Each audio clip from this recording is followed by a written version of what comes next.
L'attente de l'espérance, deux niveaux de l'espérance.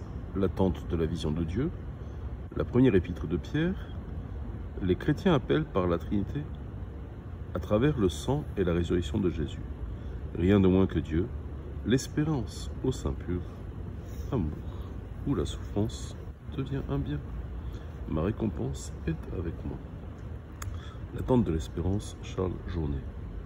Je suis ta récompense trop grande. C'est Dieu qui parle à Abraham, le Créateur, se donne à espérer à sa créature. Voilà l'objet de l'espérance théologale, le terme de son attente. Cela est folie. Comment les philosophes anciens auraient-ils pu songer à l'espérance théologale? Ils ont connu l'espérance humaine, ils ne pouvaient pas l'ignorer. Elle est l'étoffe de nos vies. Que ferait l'homme sans espérance? C'est encore l'espoir, le pauvre espoir d'échapper à l'angoisse qui pousse au suicide, le désespéré. La sombre parole du taciturne, il n'est pas nécessaire d'espérer pour entreprendre. N'est-elle aussi qu'un appel secret à l'espérance? Elle balbutie sous un ciel profane, ce que saint Paul, sous un autre ciel, proclame.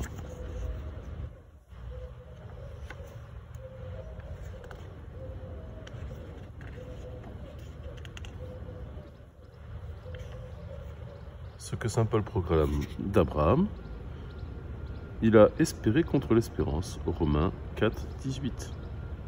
De cette espérance humaine, les anciens ont parlé comme d'une passion provoquée par un bien. La crainte, elle naît d'un mal, mais future, la joie naît d'un bien présent. Et ardu, difficile, le désir naît d'un simple bien. Et poussant, accessible, sinon naîtrait le découragement ou le désespoir, soit par nos propres ressources, soit par celles de nos amis. Ces données se retrouveront, mais combien transposées dans l'espérance théologale. Le bien qu'elle attend est infini, rien de moins que la rencontre avec Dieu dans la vision immédiate de son essence.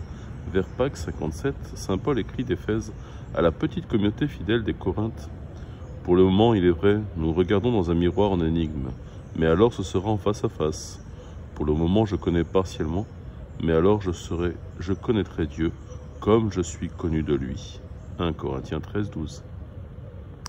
Un peu plus tard, vers la fin du 1er siècle, 96-98, c'est d'Éphèse encore que saint Jean emploie sa première épître. Bien-aimés, dès maintenant nous sommes enfants de Dieu, et ce que nous serons n'a pas encore été manifesté. Nous savons que lors de cette manifestation, nous lui serons semblables, parce que nous le verrons tel qu'il est. 1 Jean 3, 2. Ces étranges certitudes de l'espérance s'appuient sur la solennelle supplication du Sauveur à l'heure de son sacrifice. Père, je veux que là où je suis, ils soient eux aussi avec moi pour qu'ils contemplent la gloire que tu m'as donnée, parce que tu m'as aimé avant la création du monde. Jean 17, 24.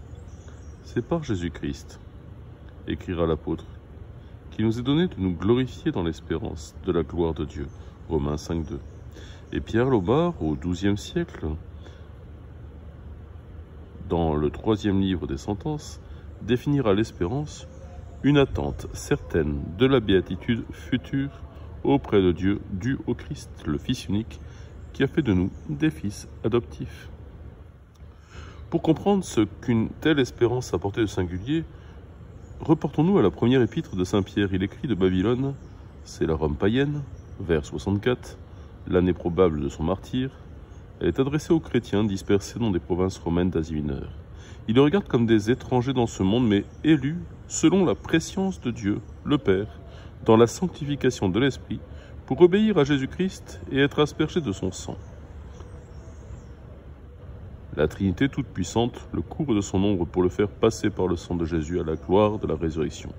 Béni soit Dieu le Père, notre Seigneur Jésus-Christ, dans sa grande miséricorde, il nous a régénérés par la résurrection de Jésus-Christ d'entre les morts, pour une vivante espérante, pour un héritage exempt de corruption, de souillure, de flétrissure, et qui vous est réservé dans les cieux. À vous que, par la foi, la puissance de Dieu garde pour le salut, prêt à révéler au moment suprême. Pierre 1, 3, 5. La souffrance avec Jésus est supportable. Les saints la diront même désirable qui précède la résurrection avec Jésus. L'apôtre continue. Vous en tressaillez de joie, bien qu'il vous faille encore quelque temps être affligés par diverses épreuves, afin que la valeur de votre foi, plus précieuses que l'or périssable que l'on vérifie par le feu, deviennent un sujet de louange, de gloire et d'honneur, lors de la parousie de Jésus-Christ, 1 Pierre 6, 7. L'apôtre ajoute ces mots brûlants, sans l'avoir vu, vous l'aimez, sans le voir encore, mais en croyant, vous tressaillez d'une joie ineffable et rayonnante, sûr d'obtenir le salut de votre foi, le salut des âmes. Pierre 1, 8, 9. La puissance irrésistible de l'espérance théologale rassemble et soulève le petit troupeau des désespérés. Elle est cette impatience d'accepter la vie dans le temps, cette violence du cri qui termine la didaquée, que vienne la grâce et que passe le monde. L'apôtre, au contraire, est attentif à rappeler aux chrétiens les tâches de leurs conditions temporelles, leur devoir à l'égard des autorités politiques, même persécutrices, et des maîtres même difficiles, les obligations de la vie du mariage, de la vie en société. L'espérance théologale est une force sûre et tranquille, trop divine pour s'impatienter. Elle ne détruit pas la cité séculière, elle ne se laisse pas non plus résorber en elle, simplement elle les transcende. Elle construit au sein même des cités séculières une cité d'une autre nature, peuple réservé, nation sainte, sacerdoce royal, irréductible à toutes les cités séculières, faite pour survivre ici-bas à toutes les cités séculières et plus tard capable de recueillir en soi ce qui peut être sauvé de toutes ces civilisations qui se savent et qui aujourd'hui s'avouent mortelles. L'espérance chrétienne est d'une inconcevable noblesse. Elle ne cherche pas sa propre gloire, elle n'ambitionne autre chose que l'entrée, l'immersion dans la gloire infinie qui la débordera de tous côtés. Entre dans la joie de ton Seigneur, ce sont les mots qu'entendront le serviteur bon et fidèle du plus élevé et puis ignoré. C'est Dieu qui creuse en nous pour le combler le désir d'une telle rencontre. C'est lui qui ne veut avoir pour enfants que des créatures assez magnanimes pour ne pouvoir désirer suprêmement que la vision de sa gloire et rien de moins. À Salerne, où il venait fréquemment la nuit prier devant l'autel de Saint-Nicolas, frère Thomas fut aperçu en extase par le sacristain qui l'observait. À cette époque, il composait la 3e partie de la somme sur la passion et la résurrection du Christ. Il entendit une voix venant du crucifix. « Tu as bien écrit de moi, Thomas, quelle récompense veux-tu » Il répondit, « Pas d'autre que toi, Seigneur. » Porté par la toute-puissance du secours de Dieu, le bien que nous devons espérer est le bien infini, qui remplit, en les débordant, le vide de notre cœur. Voilà, selon les théologiens, l'objet propre et principal de l'espérance théologale, mais elle peut s'étendre comme à son objet secondaire au bien même de la vie présente, dans la mesure où ils sont de nature à nous rapprocher de notre vraie fin, de notre vrai but. Tels sont les biens spirituels que nous demandons à Dieu. Par exemple, dans la seconde partie du Notre Père, tels sont aussi les biens temporels dans lesquels notre vie est engagée. Mais ici, nos providences demeurent si incertaines, nous savons si mal ce que Dieu veut de nous, et quels sont, pour nous, les vrais chemins que notre prière devra se faire prudente et parfois même hésitante et timide. Un émouvant ex-voto de la chapelle de Bourguignon, porté en grandes lettres d'or. « Ô Marie, je vous remercie de ne m'avoir pas exaucé. » Est-ce que le pur amour bannit l'attente de la récompense?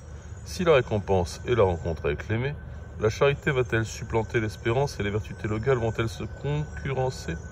Le pur amour peut-il faire autre chose que d'embrasser de ses ardeurs la foi et l'espérance?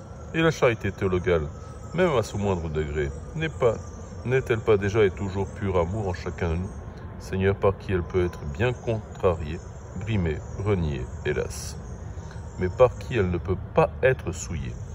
N'est-ce pas ceux qui, selon les 8 béatitudes évangéliques, se sont renoncés sans limite dans le plus dépouillé, le plus éprouvant, le plus héroïque amour que le Seigneur de l'amour demande de tressaillir et d'exulter à la seule pensée de la récompense qu'il aurait préparée dans les cieux. Il les aime, il les aime.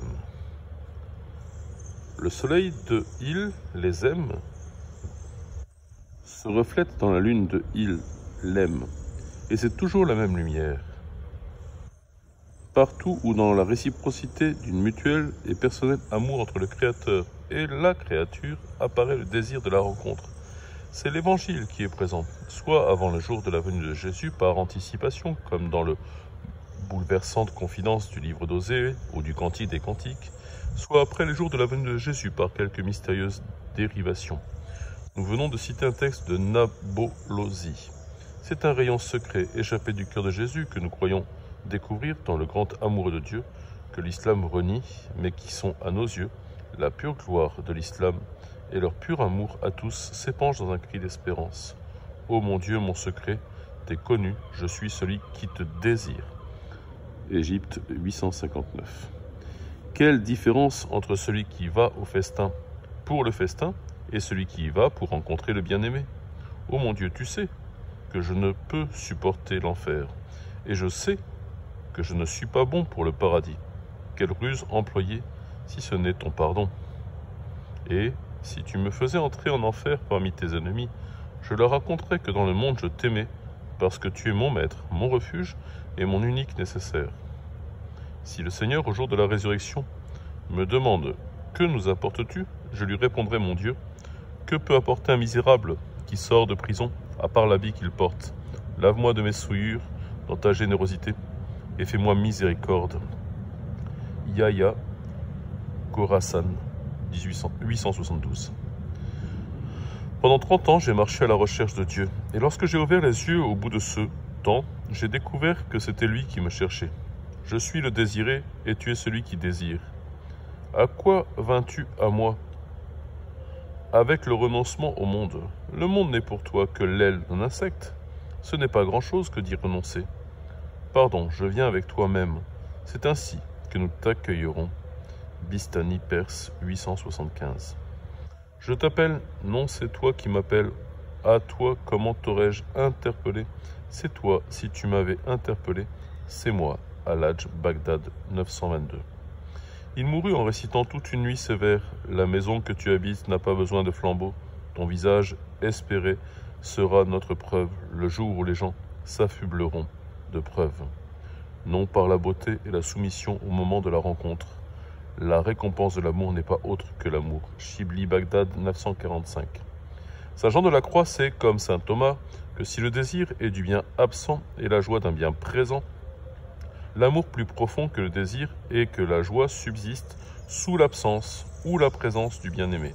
Pourtant, au 6e vers de la première strophe de son poème « Vive flamme d'amour », voyant l'âme désireuse comme l'apôtre d'être avec le Christ, Philippiens 1,23, il supplie que soit consumée la toile qui le retient captif. Les fidèles auxquels est écrit saint Pierre sont invités à la grande chose. Bien-aimés, ne soyez pas surpris, comme d'un événement extraordinaire, de l'incendie qui éclate au milieu de vous pour vous éprouver. Mais dans la mesure où vous participez aux souffrances du Christ, réjouissez-vous afin que, lors de la révélation de sa gloire, vous soyez aussi dans la joie de l'allégresse. Heureux si vous êtes outragés pour le nom du Christ, car l'Esprit de gloire, l'Esprit de Dieu repose sur vous. 4, 12, 14. Une grande espérance, une allégresse même est cachée dans la persécution qui touche l'Église naissante. La souffrance avec le Christ est annonciatrice de la gloire avec le Christ. Et voilà, du premier coup, tous les paradoxes de la souffrance chrétienne qui nous tombent sur le cœur à nous qui sommes, pas des saints, mais invités pourtant à le devenir. Ceux qui ont rencontré des saints, ou qui les aiment, mais il faut les aimer pour les rencontrer, s'émerveillent de ce que peuvent devenir, en eux, les paradoxes de la souffrance. Quoi d'étonnant que les saints soient désireux de souffrir la souffrance, parce qu'elle est pour eux signature de l'amour et de la coopération à l'œuvre de leur bien-aimé, est devenu pour eux le plus précieux des biens d'ici-bas. Les voilà donc qui, par une apparente contradiction, rendent grâce à Dieu de tous les biens dont il les a accablés, et toutes les protections, les consolations, les joies qu'il leur dispense, et lui rendent grâce en même temps de tous les maux et les affections qu'il leur envoie. Nous autres qui sommes méchants, est-ce que nous donnons une pierre à nos enfants quand ils nous demandent du pain? Et pourtant, merci à Dieu quand il nous donne du pain, et merci à lui quand il nous donne une pierre, et pire qu'une pierre, le mal de peine, tout en restant ce qu'il est, et en étant pleinement éprouvé comme tel, et transvalué maintenant en un bien supérieur, parfaitement invisible du reste, à moins que n'apparaissent un instant quelques signes de la paix plus humaine qui habite l'âme torturée. Et le philosophe s'étonne d'une autre apparente contradiction dans le comportement des saints. Ils désirent la souffrance comme le plus précieux des biens d'ici-bas. Après tout, c'est leur affaire, ou plutôt une affaire entre Dieu et eux.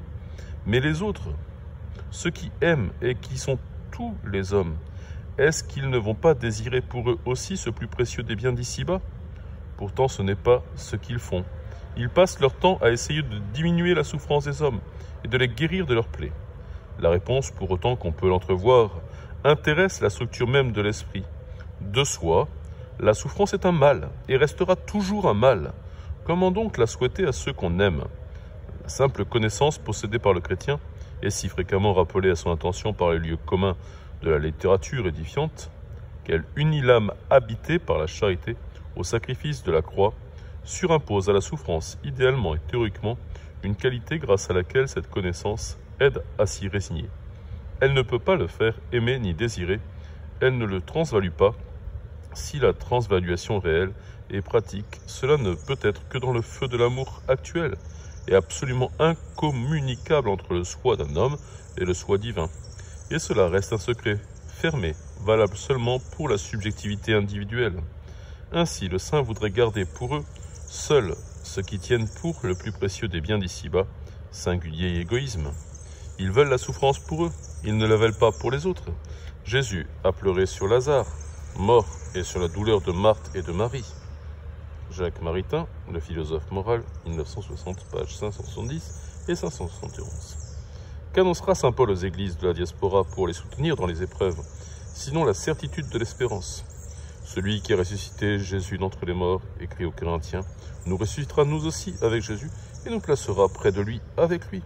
Et il ajoute, oui, la légère tribulation d'un moment nous prépare bien, au-delà de toute mesure, un poids éternel de gloire, aussi bien ne regardons-nous pas aux choses visibles, mais invisibles, car les choses visibles n'ont qu'un temps, les invisibles sont éternels.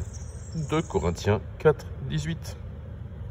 Quelques mois plus tard, il écrira de Corinthe aux Romains, « J'estime que les souffrances du temps présent sont en comparaison possible à la gloire à venir qui sera révélée en nous. » Romains 8, 18. Voici que je viens bientôt et ma récompense est avec moi, pour rendre à chacun selon ce qu'est son œuvre. Apocalypse 22, 12. Ce n'est pas notre récompense à nous que nous attendons, c'est sa récompense à lui, venant avec lui, vers nous, comme la nuée de la transfiguration. Sa récompense trop grande, sa récompense éblouissante.